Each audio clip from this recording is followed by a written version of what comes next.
Capítulo 3. Espirais mortais. Somos máquinas de sobrevivência, mas somos não significa apenas pessoas. Inclui todos os animais, plantas, bactérias e vírus. O número total de máquinas de sobrevivência na Terra é muito difícil de contar e mesmo o número total de espécies é desconhecido, tomando-se apenas os insetos. O número de espécies tem sido estimado em cerca de 3 milhões e o número de indivíduos talvez seja de 1 trilhão. Os tipos diferentes de máquinas de sobrevivência parecem muito variados externamente e em seus órgãos internos. Um polvo não é em nada parecido com um camundongo e ambos são um tanto diferentes de um carvalho. No entanto, em sua química fundamental são bastante uniformes e, em particular, os replicadores que possuem, os genes, são basicamente o mesmo tipo de molécula em todos nós, de bactérias a elefantes. Somos todos máquinas de sobrevivência para o mesmo tipo de replicador, moléculas de DNA, mas há muitas maneiras de viver no mundo e os replicadores construíram uma ampla gama de máquinas para explorar estas maneiras. Um macaco é uma máquina que preserva os genes em cima das árvores, um peixe é uma máquina que os preserva dentro d'água. Há até um pequeno verme que preserva os genes em bolachas de chope. O DNA trabalha de maneiras misteriosas. Dei a entender, para simplificar, que os genes modernos, constituídos de DNA, são praticamente iguais aos primeiros replicadores no caldo primitivo. Não tem importância para a discussão, mas isso talvez não seja realmente verdadeiro. Os replicadores originais talvez tenham sido um tipo de molécula relacionada ao DNA, ou talvez tenham sido completamente diferentes. Neste último caso poderíamos dizer que suas máquinas de sobrevivência devem ter sido capturadas em um estágio posterior pelo DNA. Se isto ocorreu, os replicadores foram totalmente destruídos, pois nenhum traço deles resta nas máquinas de sobrevivência modernas. Com referência a este assunto, a G. Kyle Smith fez a sugestão intrigante de que nossos ancestrais, os primeiros replicadores, talvez não tenham sido, absolutamente, moléculas orgânicas, mas sim cristais inorgânicos, minerais, pequenos pedaços de barro. Usurpador ou não, o DNA tem hoje o domínio incontestável, a menos que, como sugiro tentativamente no último capítulo, uma nova tomada de poder esteja, agora, justamente começando. Uma molécula de DNA é uma longa cadeia de blocos de construção, moléculas pequenas chamadas nucleotídeos.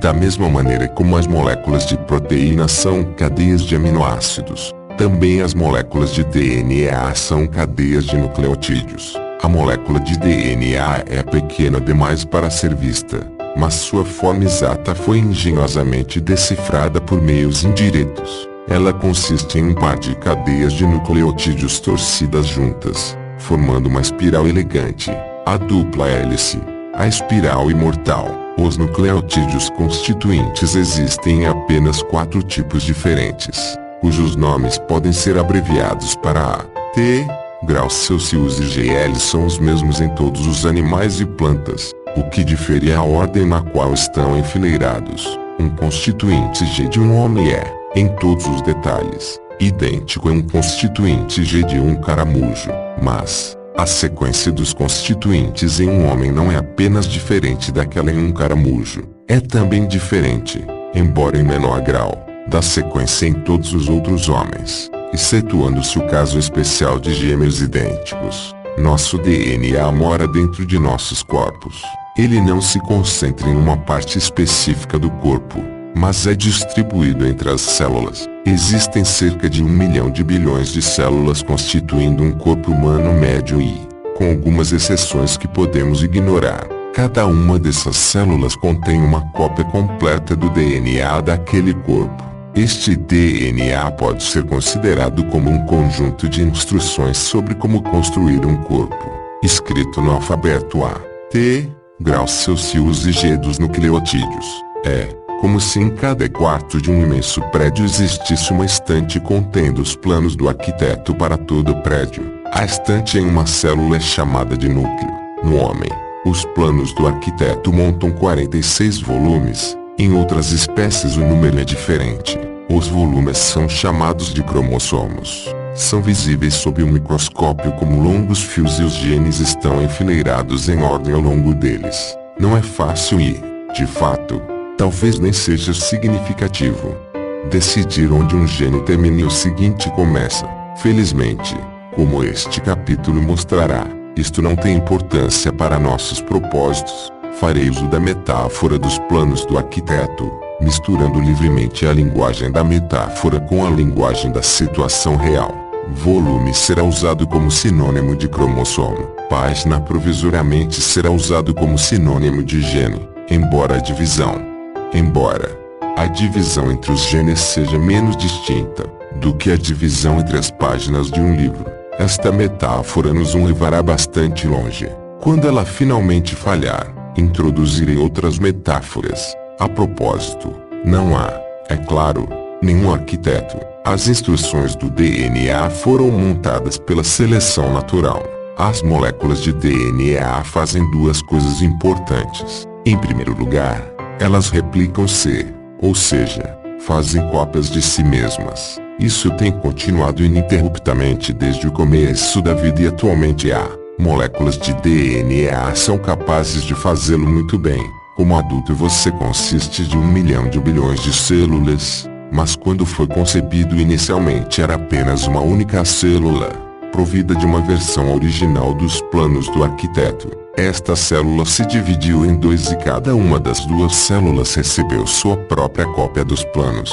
Divisões sucessivas levaram o número a 4, 8, 16, 32 e assim por diante, até a casa dos bilhões.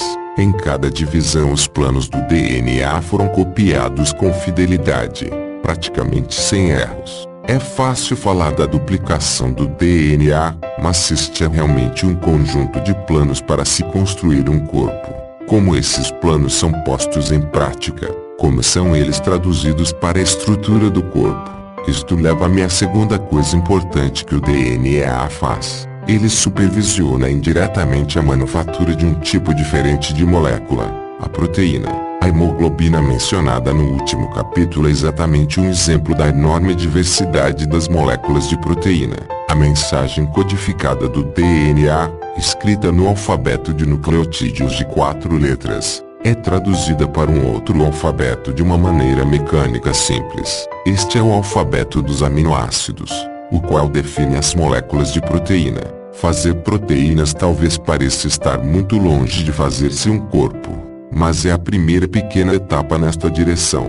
As proteínas não apenas constituem grande parte da estrutura do corpo, mas também exercem um controle sensível sobre todos os processos químicos dentro da célula, ligando-os e desligando-os seletivamente em momentos e lugares precisos. Exatamente como isto eventualmente leva ao desenvolvimento de um bebê, é uma história cujo desvendamento pelos embriologistas levará décadas ou talvez séculos.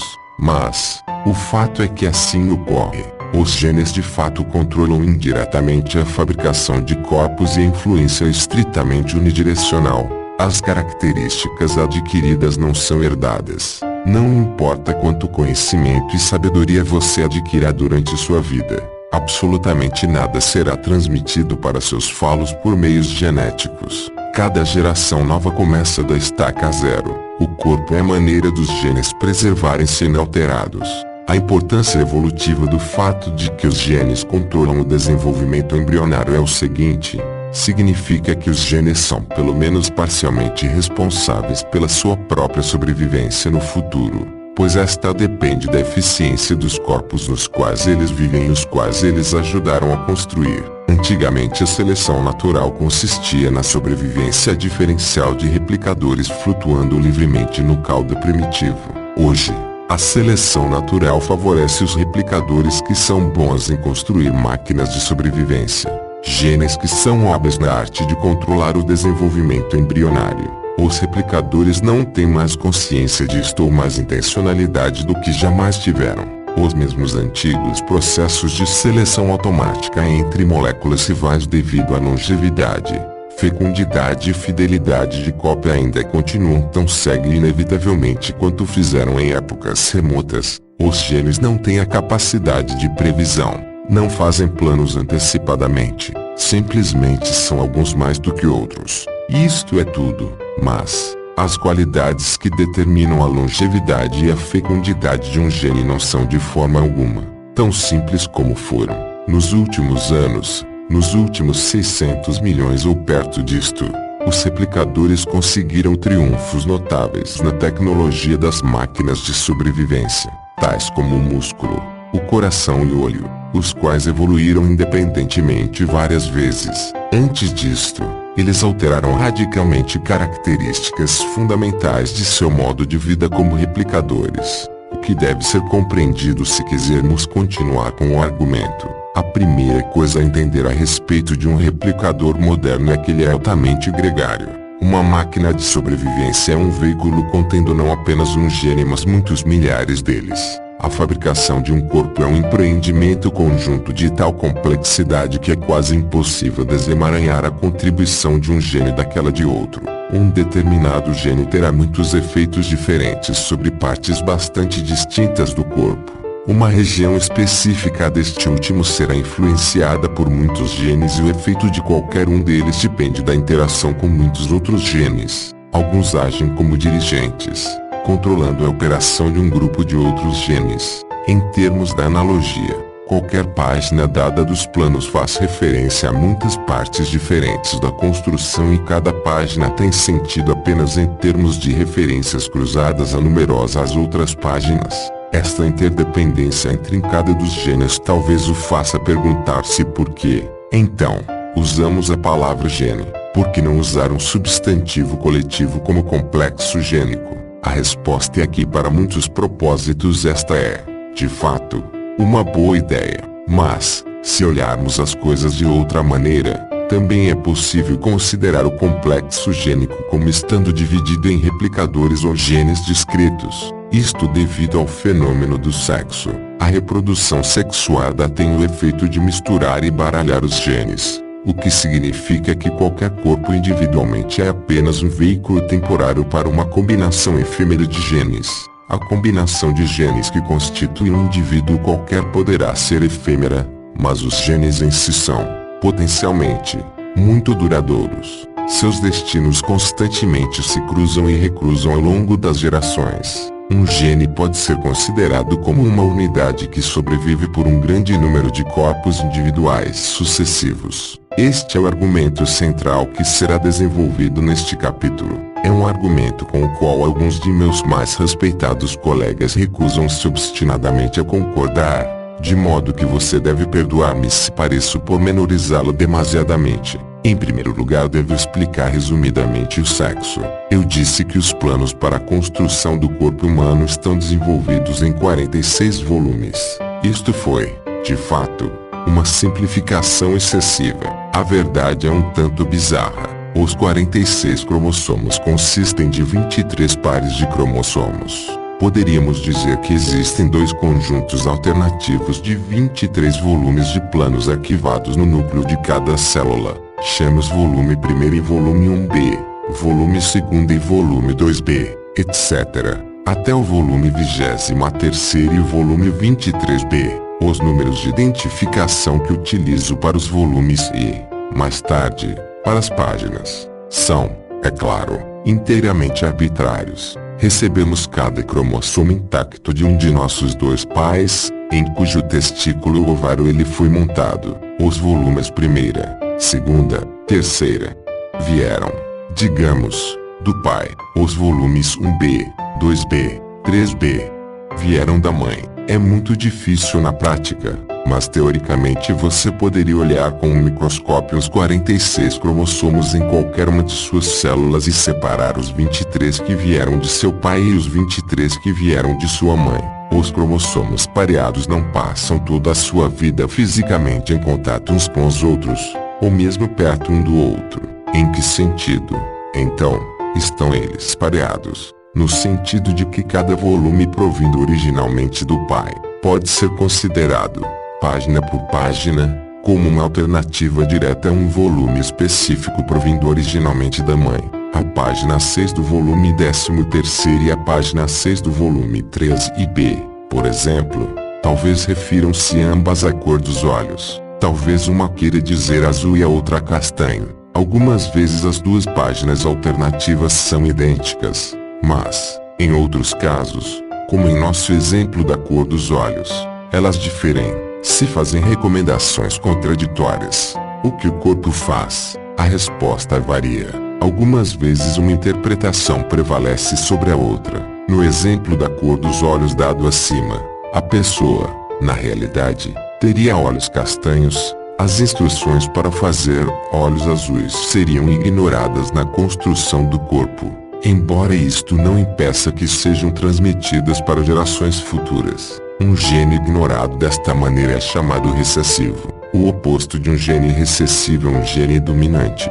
O gene para olhos castanhos é dominante sobre aquele para olhos azuis. Uma pessoa tem olhos azuis apenas se ambas as cópias da página relevante são unânimes em recomendar olhos azuis. Mais comumente, quando dois genes alternativos não são idênticos, o resultado é algum tipo de compromisso.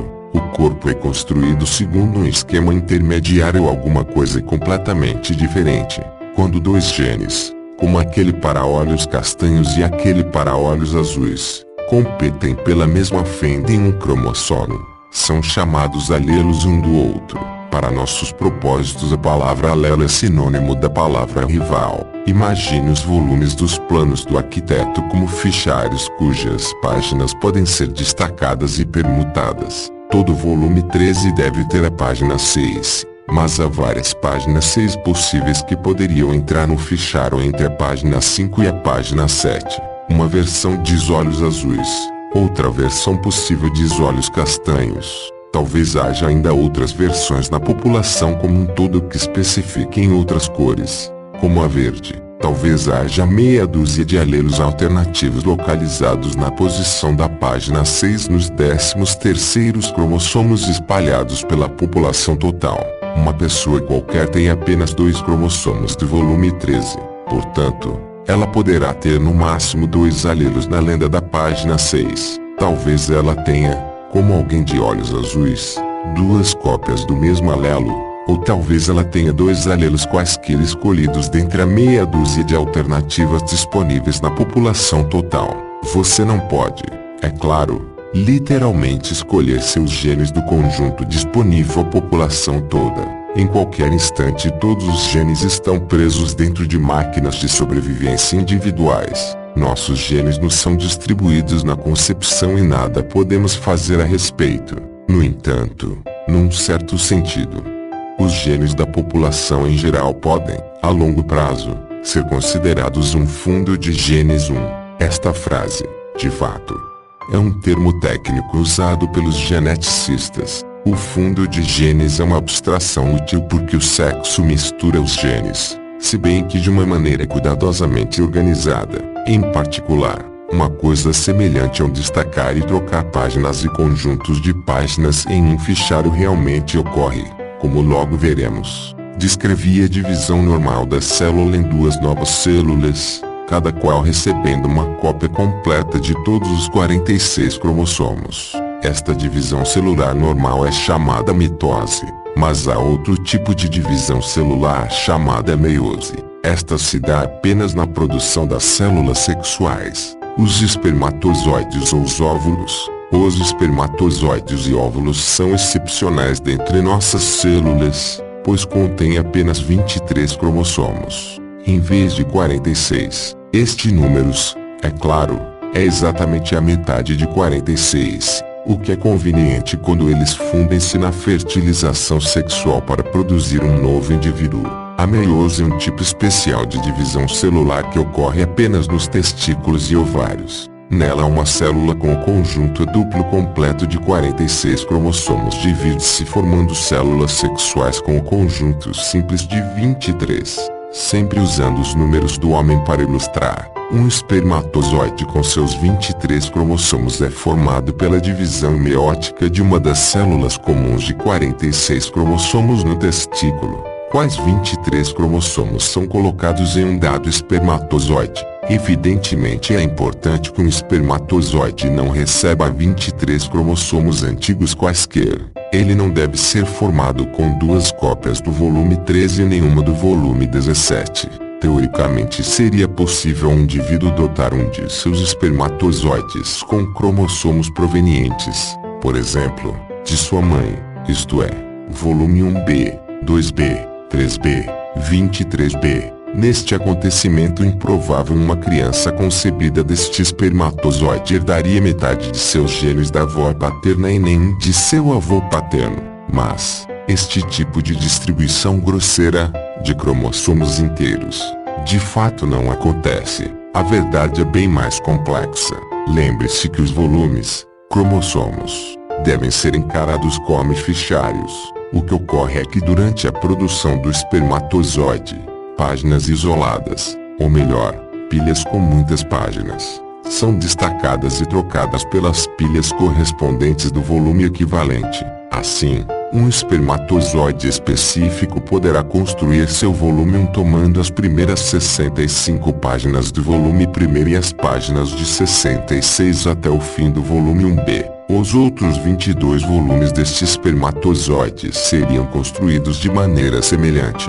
Portanto, cada espermatozoide produzido por um indivíduo é único, embora todos tenham formado seus 23 cromossomos a partir de pedaços do mesmo conjunto de 46. Os óvulos são feitos de maneira semelhante nos ovários e todos são também únicos. A mecânica real desta mistura é razoavelmente bem compreendida. Durante a produção de um espermatozoide, ou óvulo, pedaços de cada cromossomo paterno destacam-se fisicamente e trocam de lugar com pedaços exatamente correspondentes do cromossomo materno. Lembre-se que estamos falando de cromossomos que vieram originalmente dos pais do indivíduo que está produzindo o espermatozoide, dos avós paternos da criança que eventualmente será concebida do espermatozoide. O processo de permutar pedaços de cromossomo é chamado recombinação.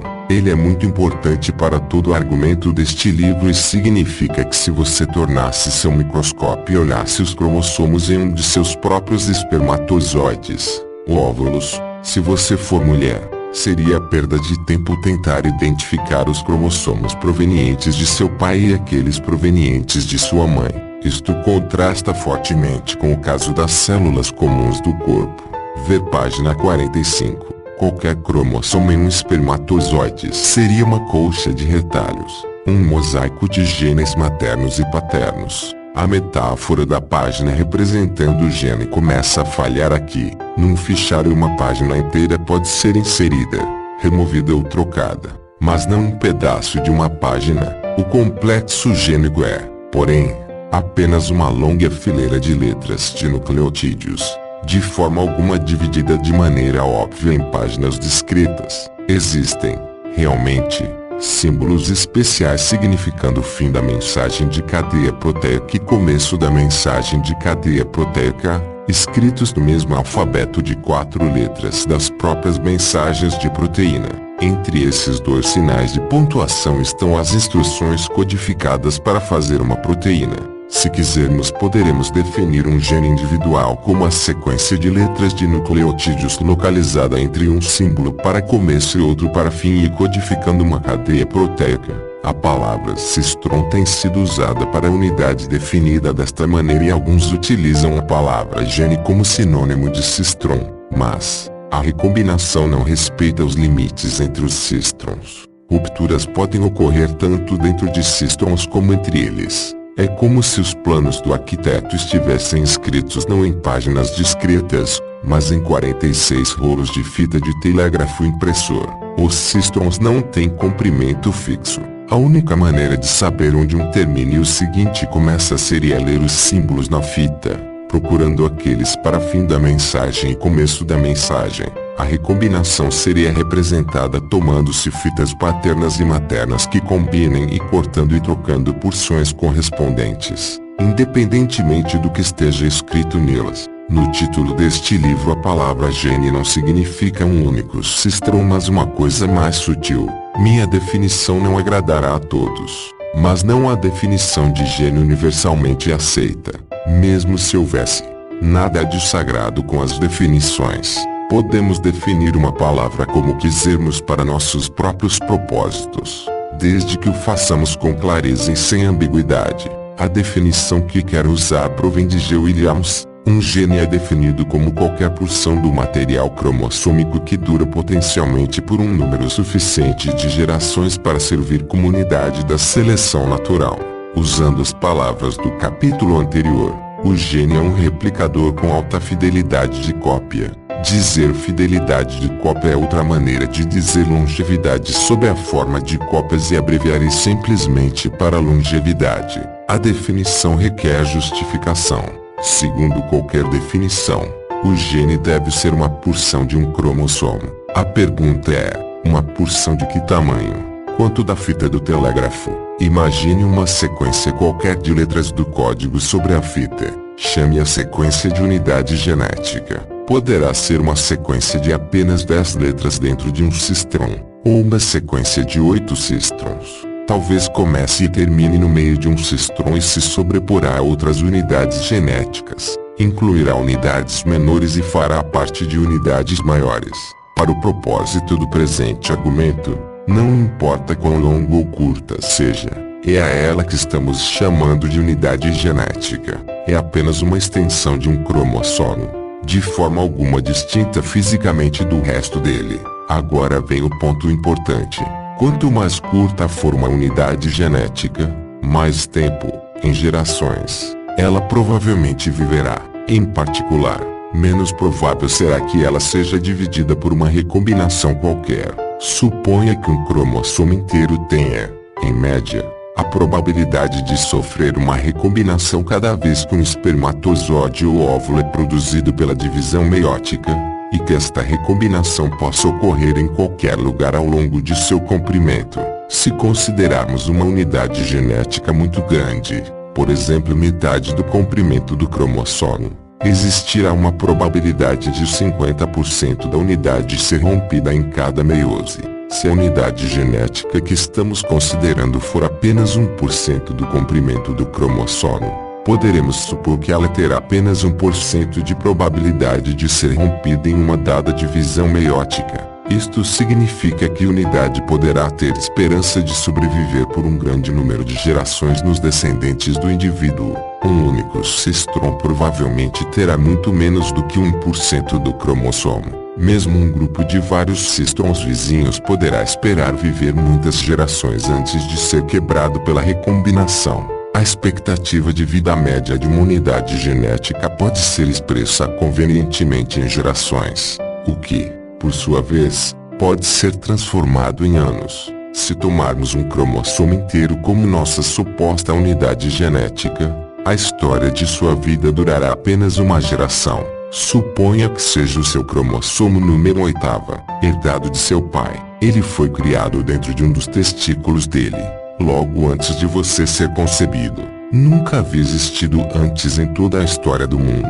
Foi criado pelo processo meiótico de baralhamento e formado pela reunião de pedaços de cromossomos, oriundos de sua avó e de seu avô paternos. Foi colocado dentro de um espermatozoide específico, este sendo único. O espermatozoide era um entre vários milhões, uma grande armada de embarcações minúsculas que juntas navegaram para dentro de sua mãe. Este espermatozoide específico, a menos que você seja um gêmeo não idêntico, foi o único da flotilha a encontrar abrigo em um dos óvulos de sua mãe. É por isto que você existe. A unidade genética que estamos considerando, seu cromossomo número 8º, começou a se replicar, juntamente com todo o resto de seu material genético. Agora ele existe, em forma duplicada, por todo o seu corpo.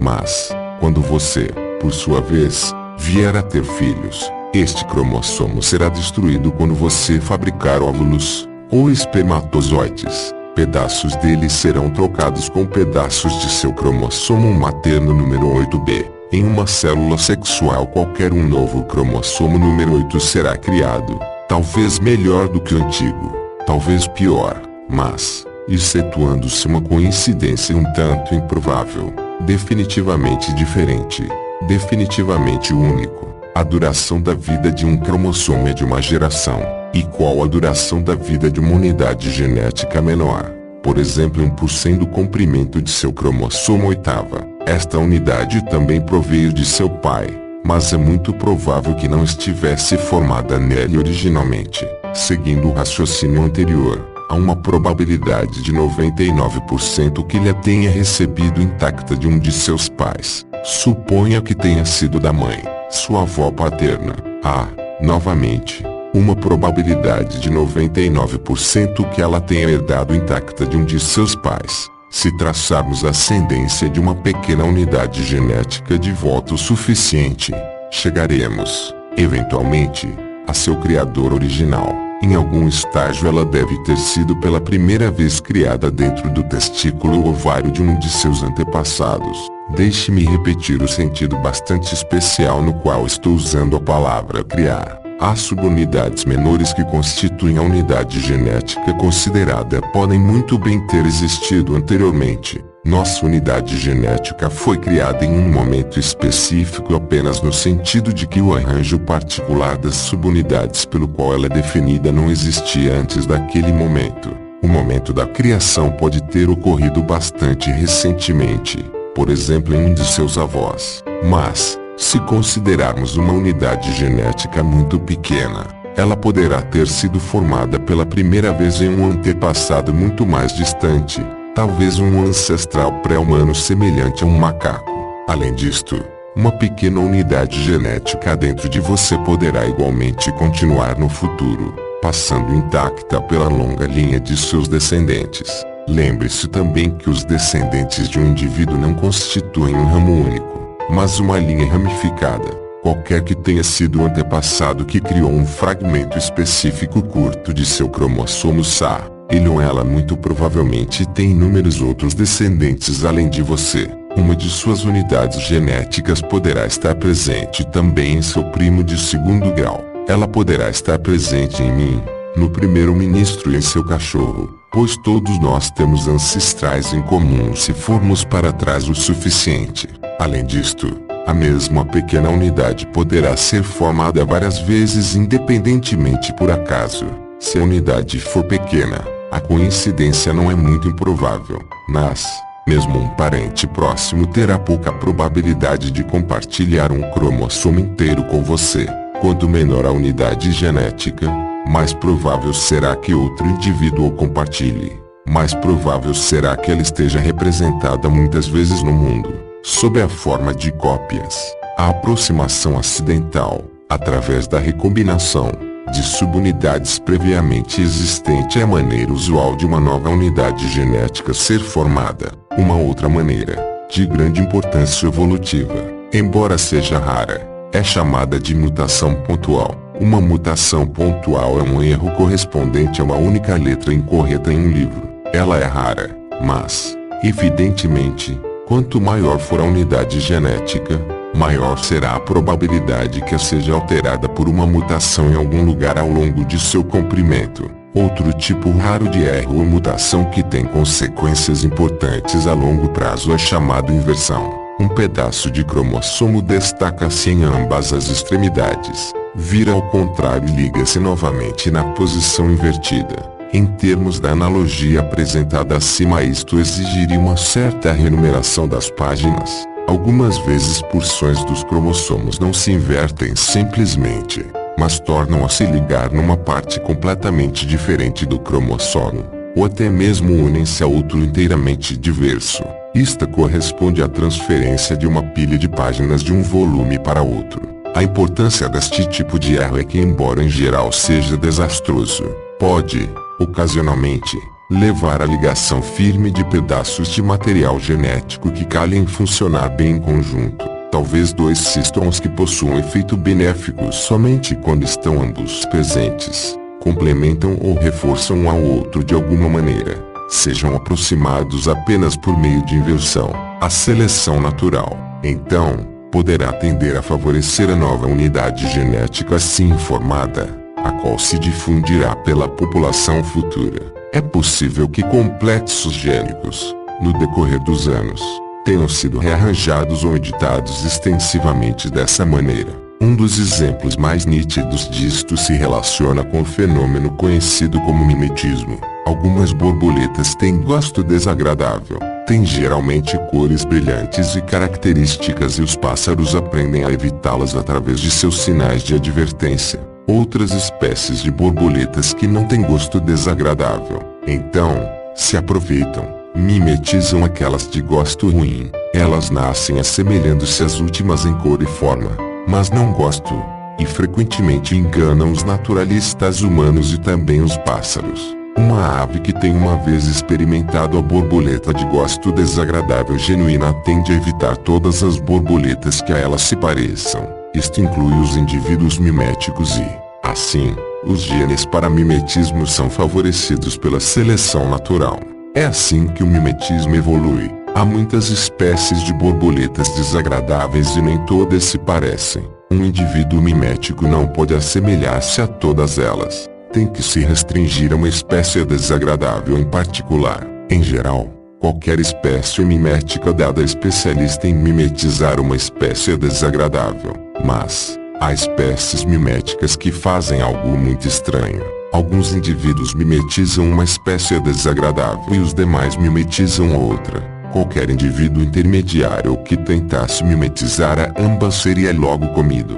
Mas, estes intermediários não nascem. Da mesma forma como um indivíduo é definitivamente macho ou definitivamente fêmea, também uma borboleta mimetiza uma espécie desagradável ou outra. Uma borboleta poderá mimetizar a espécie A enquanto que sua irmã mimetiza a espécie B. Aparentemente um único gene determina se um indivíduo mimetizará a espécie A ou a B, mas, como pode um único gene determinar todos os aspectos variados do mimetismo, cor, forma, padrão de manchas, ritmo de voo? A resposta é que um gene, no sentido de VMC-stron, provavelmente não pode, mas, através da edição inconsciente e automática conseguida pelas inversões e outros rearranjos acidentais do material genético, um conjunto grande de genes anteriormente separados constituiu-se num grupo firme de linkagens sobre o cromossomo.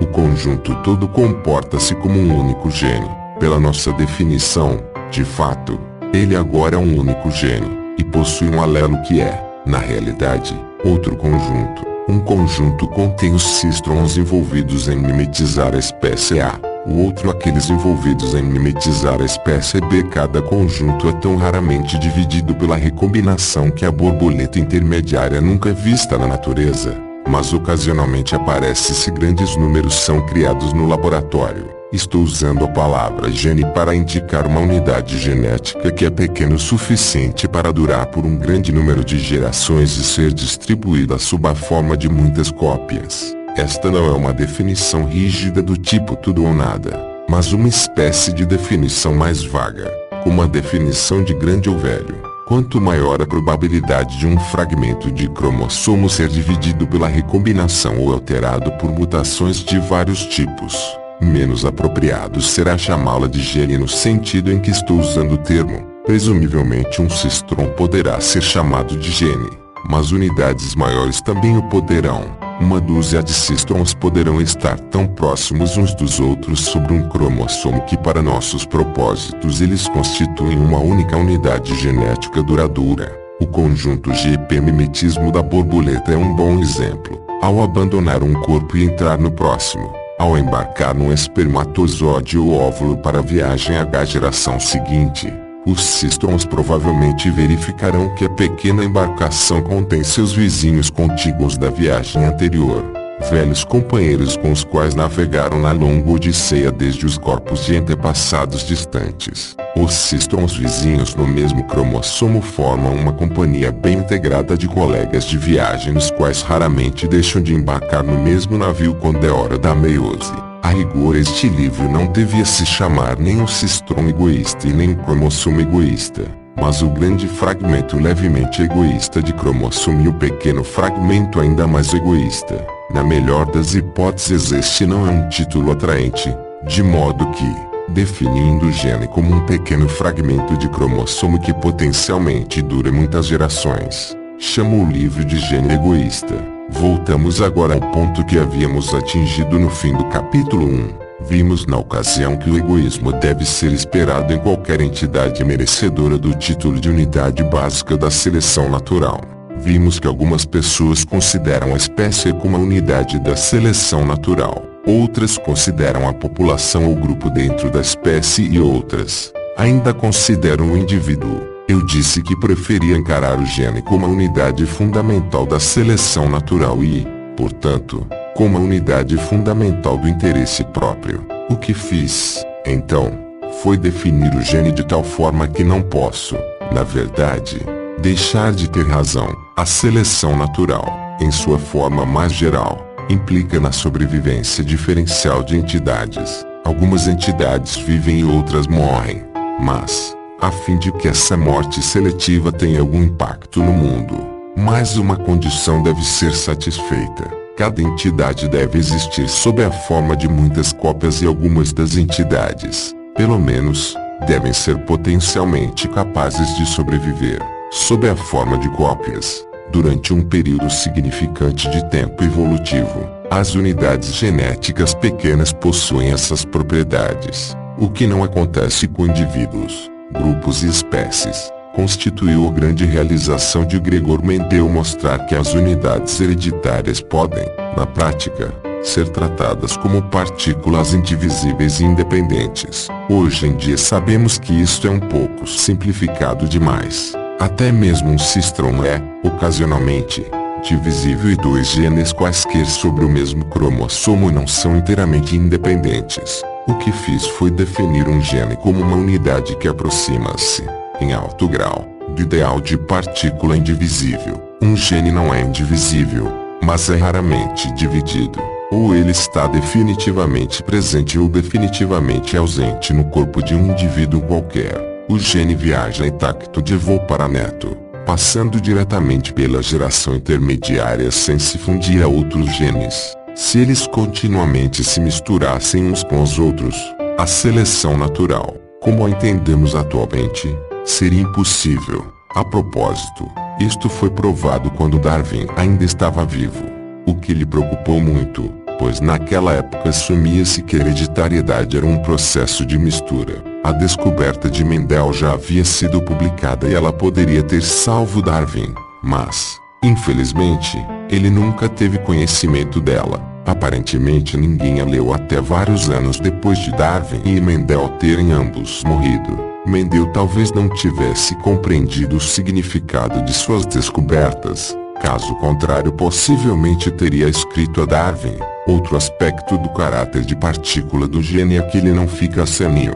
Ele não tem maior probabilidade de morrer quando tem 1 milhão de anos de idade do que quando tem apenas 100. Ele pula de corpo para corpo ao longo das gerações, manipulando um após o outro de sua própria maneira, e para seus próprios fins, abandonando uma sucessão de corpos mortais antes que estes mergulhem na senilidade e morte. Os genes são os imortais, ou melhor, são definidos como entidades genéticas que chegam perto de merecer o título. Nós, as máquinas de sobrevivência individuais no mundo, podemos esperar viver mais algumas décadas. Os genes no mundo, porém, têm uma expectativa de vida que deve ser medida não em décadas mas em milhares e milhões de anos. Nas espécies de reprodução sexual o indivíduo constitui uma unidade genética grande e temporária demais para que possa ser considerado uma unidade importante de seleção natural. O grupo de indivíduos é uma unidade ainda maior. Do ponto de vista genético, os indivíduos e os grupos são como nuvens no céu ou tempestades de areia no deserto. São agregados ou federações temporárias. Não são estáveis ao longo do tempo evolutivo. As populações podem durar bastante, mas estão constantemente misturando-se com outras populações e assim perdendo sua identidade. Estão também sujeitas à mudança evolutiva interna. A população não é uma entidade discreta o suficiente para ser uma unidade de seleção natural e não é estável e unitária o suficiente para ser selecionada em favor de outra população. Um corpo individual parece bastante discreto enquanto dura, mas quanto de isto, cada indivíduo é único. Você não pode obter evolução selecionando entidades quando existe apenas uma cópia de cada uma. A reprodução sexual não é replicação. Da mesma forma como uma população é contaminada por outras populações, Também a posteridade de um indivíduo é contaminada por aquela de seu parceiro sexual. Seus filhos são apenas metade de você, seus netos apenas um quarto. Dentro de algumas gerações, o máximo que você pode esperar é um grande número de descendentes, cada um deles exibindo apenas uma porção minúscula de você. Alguns genes, mesmo que alguns tenham também seu sobrenome, os indivíduos não são estáveis, são passageiros. Os cromossomos também caem no esquecimento pelo baralhamento, como as cartas de um jogador logo depois de serem carteadas. Mas as cartas em si sobrevivem ao baralhamento. Elas são os genes. Estes não são destruídos pela recombinação, simplesmente trocam de parceiros e continuam em frente. Evidentemente continuam. Esta é sua profissão. Eles são os replicadores e nós suas máquinas de sobrevivência. Quando cumprimos nossa missão somos postos de lado, mas os genes são habitantes do tempo geológico, são para sempre. Os genes, como os diamantes, são para sempre, mas não exatamente da mesma maneira como estes últimos. É o cristal individual de diamante que dura, como um padrão inalterado de átomos. As moléculas de DNA não têm este tipo de permanência. A vida de uma molécula física qualquer de DNA é bastante curta, talvez uma questão de meses, certamente não mais do que a duração de uma vida, mas, teoricamente, uma molécula de DNA poderia viver sob a forma de cópias de si mesma por 100 milhões de anos. Além disto, da mesma maneira como os antigos replicadores no caldo primitivo, as cópias de um gene em particular poderão estar distribuídas por todo o mundo. A diferença é que as versões modernas são todas elas ajeitadamente acondicionadas dentro dos corpos de máquinas de sobrevivência. O que estou fazendo é enfatizar a quase imortalidade potencial de um gene, sob a forma de cópias, como a propriedade que o define. Definir um gene como um único cistron serve para alguns propósitos, mas para a teoria da evolução é preciso ampliá-lo. O grau de ampliação é determinado pelo objetivo da definição. Queremos encontrar a unidade prática da seleção natural. Para fazê-lo começamos identificando as propriedades que uma unidade de seleção natural bem-sucedida deve ter. Nos termos do capítulo passado, estas são longevidade, fecundidade e fidelidade de cópia. Então, simplesmente definimos um gene como a maior entidade que pelo menos potencialmente possui essas propriedades. O gene é um replicador de vida longa, existindo sob a forma de muitas cópias duplicadas. Não é infinitamente duradouro. Mesmo um diamante não é literalmente eterno e até um cistron pode ser dividido em dois pela recombinação. O gene é definido como um pedaço de cromossomo, curto o bastante para durar, potencialmente, o suficiente para funcionar como uma unidade significante da seleção natural. Exatamente quanto é o suficiente, não há uma resposta rígida e inalterável. Dependerá de quão severa é a pressão da seleção natural, isto é, de quanto mais provável uma unidade genética má morrer em comparação com seu alelo bom. Este é um problema de detalhe quantitativo que variará de caso para caso. Em geral se verificará que a maior unidade prática de seleção natural, o gene, estará em algum lugar da escada entre o cistron e o cromossomo. É a sua potencial imortalidade que torna o gene um bom candidato à unidade básica da seleção natural. Mas, chegou a hora de enfatizar a palavra potencial. Um gene pode viver 1 milhão de anos, mas muitos genes novos não passam nem mesmo de sua primeira geração.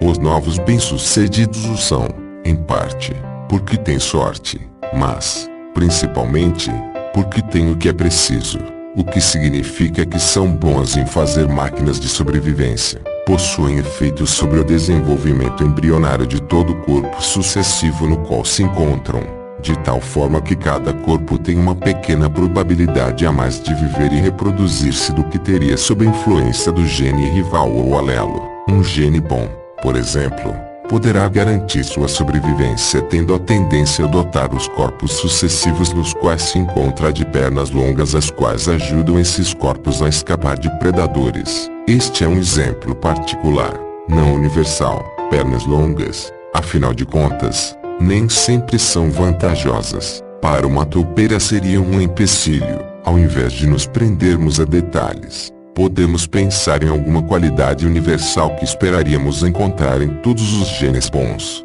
isto é, os de vida longa, e, reciprocamente, quais as propriedades que distinguem instantaneamente um gene ruim, de vida curta. Talvez hajam várias dessas propriedades universais, mas há uma delas que é particularmente relevante para este livro. Ao nível do gene, o altruísmo deve ser mau e o egoísmo bom. Isto decorre inexoravelmente de nossas definições de altruísmo e egoísmo. Os genes estão competindo diretamente com seus alelos pela sobrevivência, uma vez que estes últimos, no fundo de genes, concorrem com eles pelas fendas nos cromossomos das gerações futuras. Qualquer gene que se comporte de modo a aumentar sua própria probabilidade de sobrevivência no fundo de genes às custas de seus alelos tenderá, por definição e tautologicamente, a sobreviver. O gene é a unidade básica do egoísmo. A principal mensagem deste capítulo foi, agora, apresentada, mas passei por cima de algumas complicações e pressuposições ocultas. A primeira complicação já foi mencionada resumidamente. Não importa quão independentes e livres sejam os genes em sua viagem através das gerações, eles efetivamente não são agentes livres e independentes em seu controle do desenvolvimento embrionário. Colaboram e interagem de maneiras inextricavelmente complexas, tanto uns com os outros como com seu ambiente externo. Expressões como gene para pernas longas ou gene para comportamento altruístico são figuras de retórica convenientes, mas é importante entender o que os significam. Não há nenhum gene que, por si só, construi uma perna, longa ou curta. A construção de uma perna é um empreendimento de cooperação entre muitos genes. As influências do ambiente externo também são indispensáveis. Afinal de contas, as pernas são, na realidade, feitas de alimento. Mas, poderá muito bem haver um único gene que, outras coisas se mantendo constantes, tenda a fazer as pernas mais longas do que seriam sob a influência de seu alelo. Como uma analogia, pense na influência de um fertilizante, por exemplo nitrato, no crescimento do trigo. Todos sabem que o trigo cresce mais na presença do nitrato do que em sua ausência. Mas ninguém seria tolo a ponto de afirmar que o nitrato por si só possa fazer uma planta de trigo.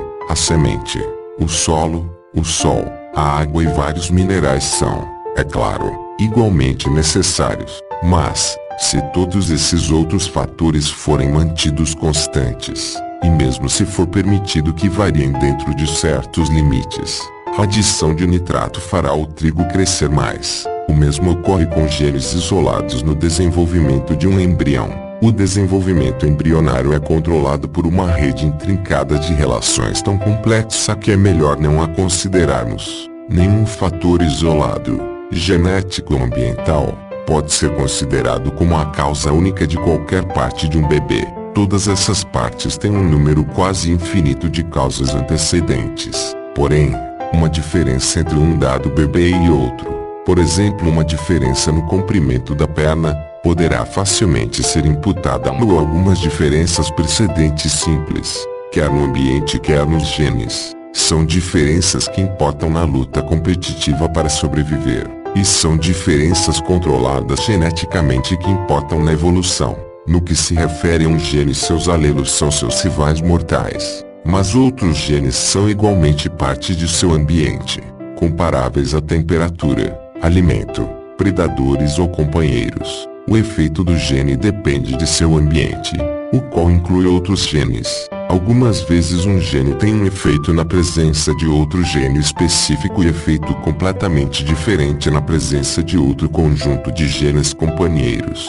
O conjunto todo de genes em um corpo constitui uma espécie de clima ou background genético, modificando e influenciando os efeitos de qualquer gene em particular. Agora, porém, parece que temos um paradoxo. Se a construção de um bebê é um empreendimento cooperativo tão intrincado e se cada gene necessita de vários milhares de outros genes para completar sua tarefa, como podemos reconciliar isto com minha imagem de genes indivisíveis, pulando como cabritos imortais de um corpo a outro ao longo das eras? Os agentes livres, desimpedidos e interesseiros da vida. Seria tudo isto bobagem? Absolutamente. Talvez eu tenha sido levado um pouco longe demais pelas passagens rebuscadas, mas não estava falando bobagem e não há um paradoxo verdadeiro.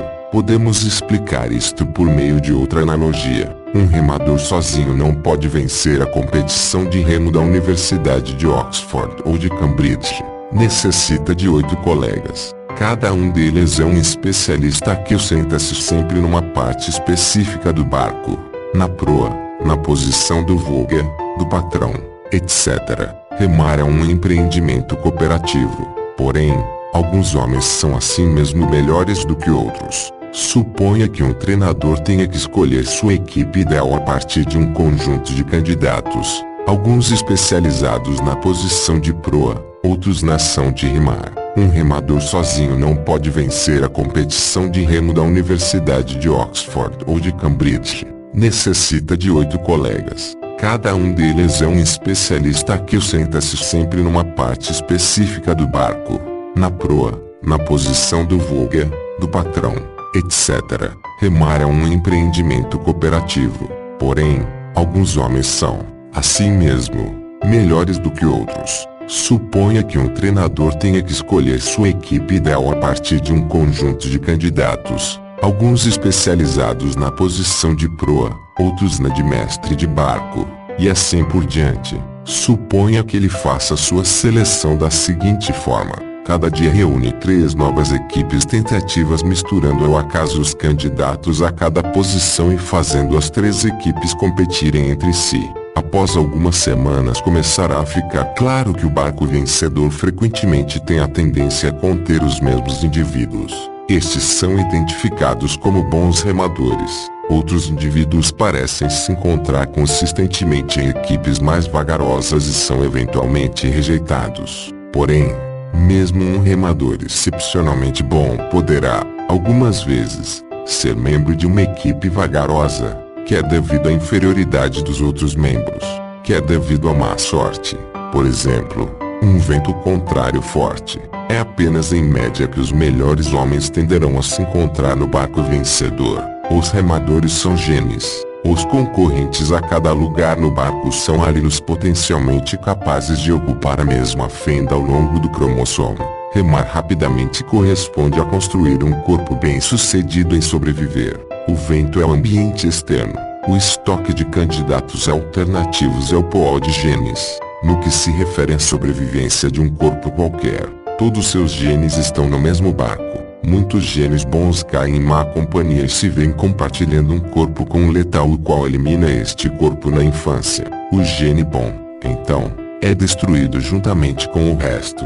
Porém, isto é apenas um corpo e réplicas do mesmo gene bom continuam vivendo em outros corpos que não possuem gene letal. Muitas cópias de genes bons são eliminadas, pois calham compartilhar um corpo com genes maus e muitas perecem por outros exemplos de falta de sorte, como quando seu corpo é atingido por um raio. Porém, a sorte, boa ou má, por definição age ao acaso e um gene que está consistentemente perdendo não tem falta de sorte.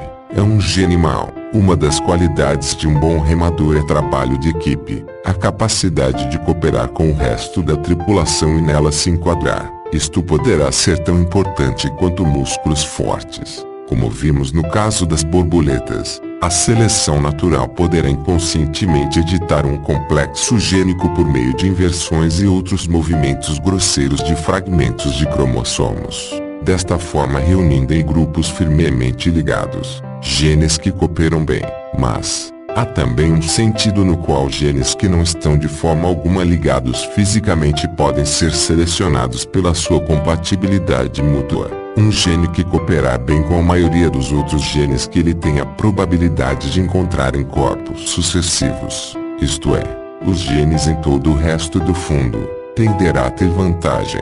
Por exemplo, vários atributos são desejáveis no corpo de um carnívoro eficiente, entre eles dentes cortantes e afiados, o tipo certo de intestino para digerir carne e muitos outros. Um herbívoro eficiente, por outro lado, necessita de dentes planos para moer e um intestino muito mais longo com um tipo diferente de química digestiva. Em um fundo de genes de herbívoros, qualquer gene novo que desse a seus possuidores dentes afiados para comer carne não teria muito sucesso. Isto se dá não porque comer carne seja universalmente uma má ideia, mas porque não se pode comer carne eficientemente a menos que se tenha também o tipo certo de intestino e todos os outros atributos de um modo de vida carnívoro. Os genes para dentes afiados de carnívoro não são intrinsecamente maus. Só em um fundo de genes dominado por genes para qualidades de herbívoros.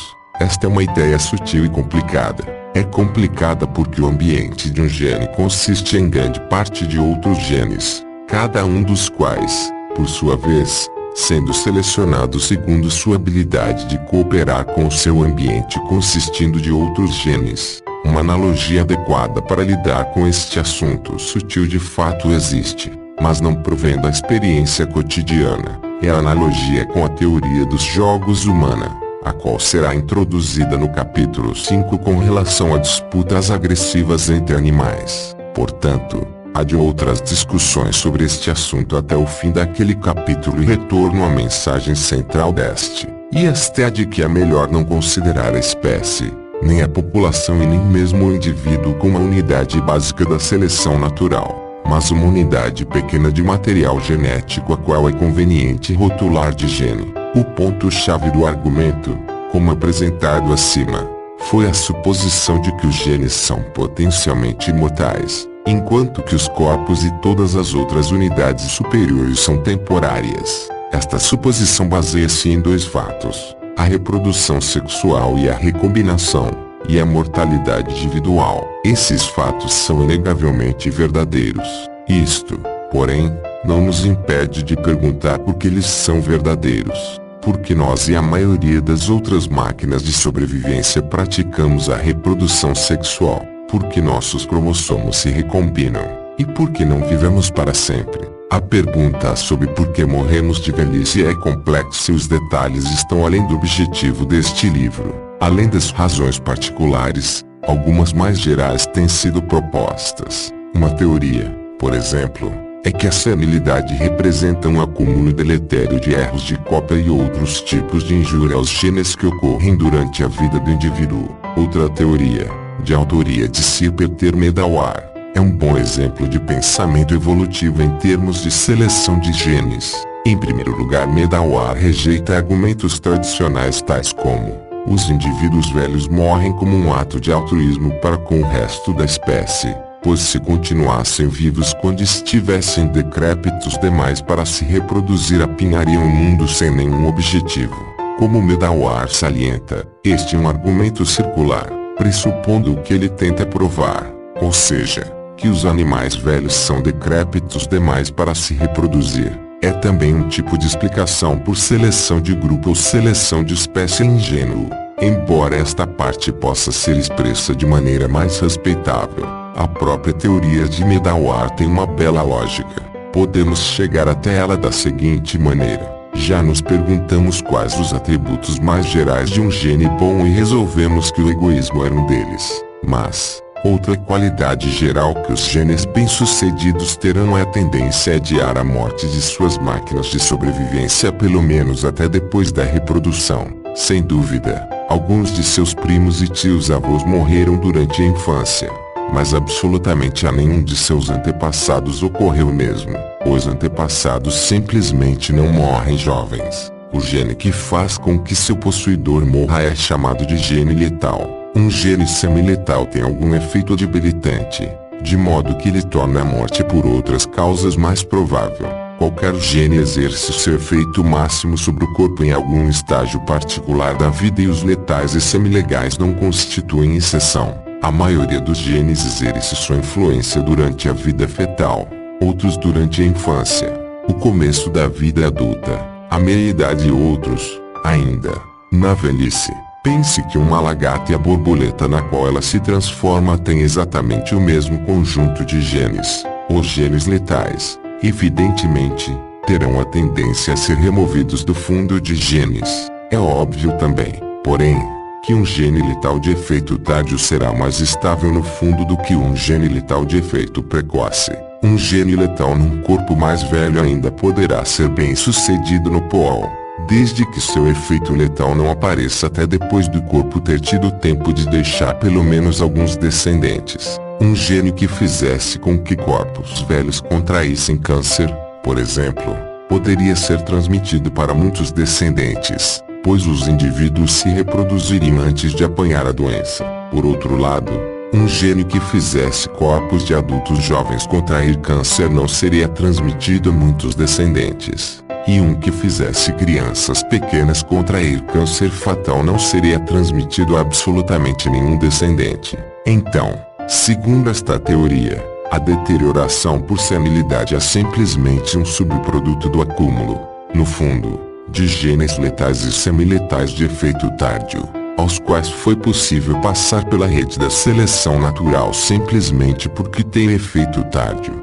O aspecto que o próprio Medawar enfatiza é que a seleção favorecerá os genes que têm o efeito de adiar a atuação de genes letais e favorecerá também aqueles que tenham a ação de apressar o efeito de genes bons. Talvez ocorra que uma boa parte da evolução consista em mudanças geneticamente controladas na ocasião do início da atividade gênica. É importante notar que esta teoria não requer que se faça qualquer suposição prévia no que se refere à reprodução ocorrer apenas em certas idades, tomando como pressuposição inicial que todos os indivíduos têm a mesma probabilidade de ter um filho em qualquer idade. A teoria de Medawar rapidamente prediria um acúmulo no fundo de genes deletérios de efeito tardio.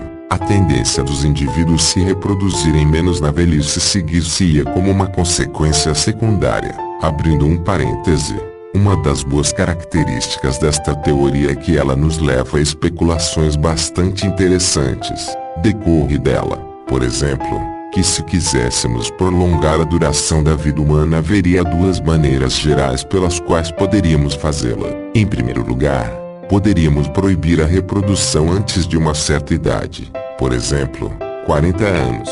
Depois de alguns séculos o limite mínimo de idade seria elevado para 50 e assim por diante. É presumível que a longevidade humana pudesse ser estendida desta forma até vários séculos. Não posso imaginar que alguém seriamente gostaria de instituir tal política. Em segundo lugar, poderíamos tentar enganar os genes e fazê-los pensar que o corpo em questão é mais jovem do que na realidade o é. Isto significaria, na prática, identificar as mudanças no ambiente químico interno do corpo que ocorrem durante o envelhecimento. Qualquer uma dessas poderiam ser os sinais que ligam genes letais de efeito tardio. Talvez seja possível impedir o acionamento de genes deletérios de efeito tardio estimulando as propriedades químicas superficiais de um corpo jovem. O aspecto interessante é que os sinais químicos de velhice não precisam, em qualquer sentido comum, ser deletérios em si. Suponha, por exemplo, que casualmente ocorra que uma substância S seja mais concentrada no corpo de indivíduos velhos do que de jovens. Essa poderá ser bastante inofensiva. Talvez alguma substância na comida que acumula-se no corpo com o passar do tempo, automaticamente. Porém, qualquer gene que por acaso exercesse um efeito deletério na presença de S, mas que de outra forma tivesse um efeito favorável, seria selecionado positivamente no fundo e seria, de fato, um gene para a morte de velhice. O que é revolucionário a respeito desta ideia é que o próprio S é apenas um rótulo para a velhice. Qualquer médico que notasse que altas concentrações de S tendem a levar à morte, provavelmente imaginaria a substância como um tipo de veneno e quebraria a cabeça para descobrir uma ligação causal direta entre S e o mau funcionamento do corpo. No caso de nosso exemplo hipotético, porém, ele talvez estivesse perdendo seu tempo. Talvez haja também uma substância Y, um rótulo para a juventude no sentido de que é mais concentrada em corpos jovens do que em velhos. Novamente, poderiam ser selecionados genes que tivessem bons efeitos na presença de Y, mas que fossem deletérios em sua ausência. Sem possuir qualquer maneira de saber o que são S ou Y, poderia haver muitas substâncias deste tipo. Podemos simplesmente fazer a previsão geral de que quanto mais se possa estimular ou imitar as propriedades de um corpo jovem em um velho, não importando quão superficiais essas propriedades pareçam, mais tempo o corpo velho deveria viver.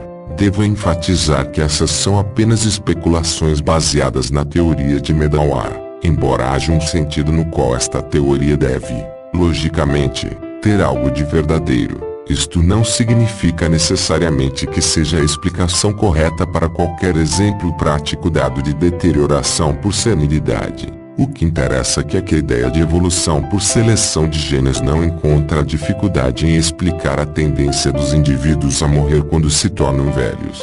A pressuposição da mortalidade individual, a qual está no centro de nosso argumento neste capítulo, é justificável dentro dos moldes da teoria. A outra pressuposição que dissimulei, a da existência da reprodução sexual e da recombinação, é mais difícil de justificar. A recombinação nem sempre tem que acontecer.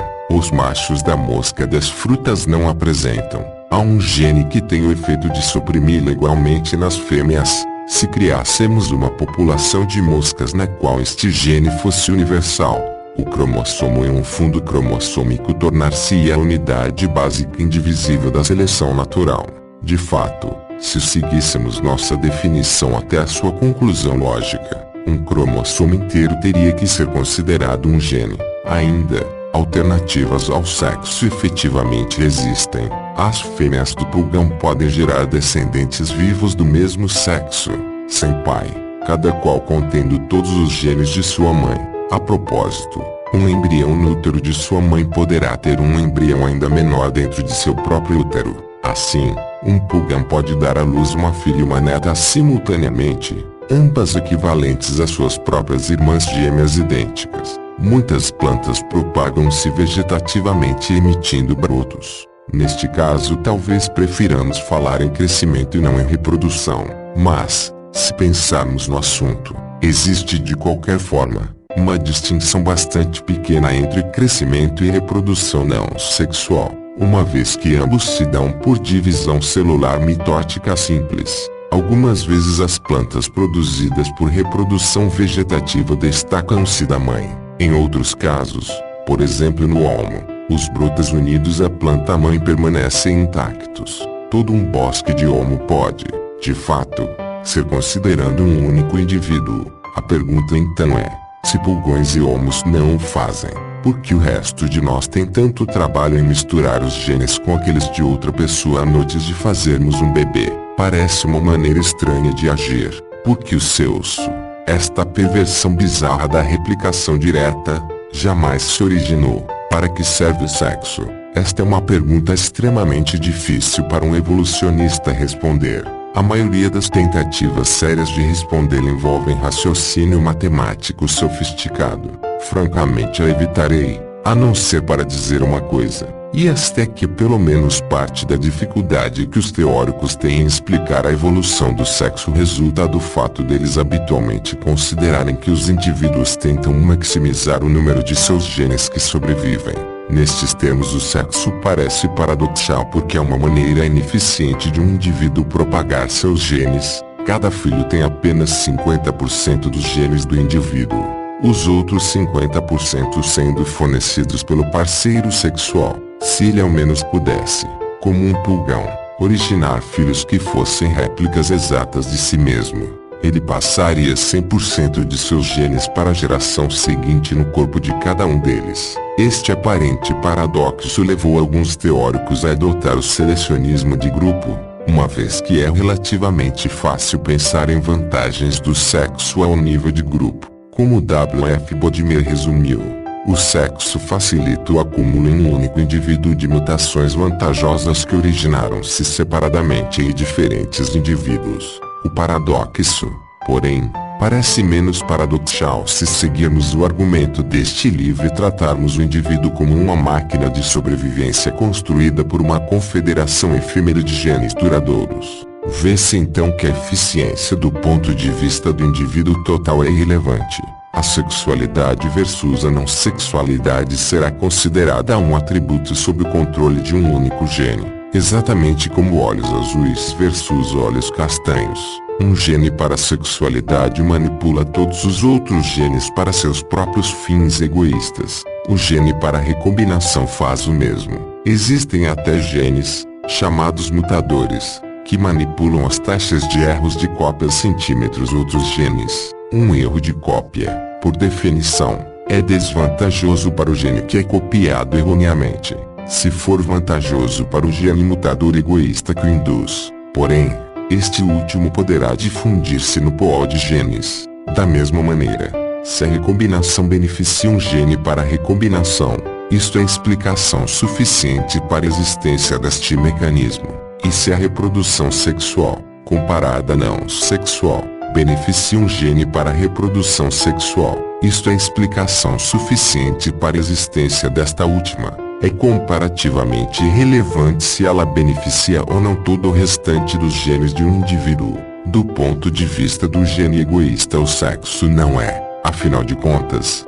tão bizarro. Isto se aproxima perigosamente de um argumento circular, já que a existência da sexualidade é uma condição prévia para toda a cadeia de raciocínio que termina com o gene sendo considerado a unidade da seleção. Acredito que hajam maneiras de escapar da circularidade, mas este livro não é o local apropriado para examinar a questão. O sexo existe, isto é verdade. Constitui uma consequência do sexo e da recombinação que a pequena unidade genética ou gene possa ser considerada a coisa mais próxima que temos de um agente independente e fundamental da evolução. O sexo não é o único aparente paradoxo que torna-se menos enigmático assim que aprendemos a pensar em termos do gene egoísta. Por exemplo, aparentemente a quantidade de DNA nos organismos é maior do que o estritamente necessário para construí-los. Uma grande fração dele nunca é traduzido para proteínas. Do ponto de vista do organismo individual, isto parece paradoxal. Se o propósito do DNA é supervisionar a construção de corpos, é surpreendente encontrar uma grande quantidade de DNA que não o faz. Os biólogos estão quebrando a cabeça tentando imaginar que tarefa útil este DNA aparentemente em excesso está realizando. Do ponto de vista dos genes egoístas em si, no entanto, não há paradoxo. O verdadeiro propósito do DNA é sobreviver, nem mais nem menos. A maneira mais simples de explicar o DNA em excesso é supor que é um parasita ou pelo menos um passageiro inofensivo mas inútil, dando um passeio nas máquinas de sobrevivência criadas pelo outro DNA. Algumas pessoas objetam ao que consideram uma visão da evolução excessivamente centrada no gene. Afinal de contas, argumentam, são indivíduos inteiros com todos seus genes que na realidade vivem ou morrem. Espero ter dito o suficiente neste capítulo para mostrar que de fato não há discordância com isto. Assim como barcos inteiros vencem ou perdem corridas, são de fato indivíduos que vivem ou morrem.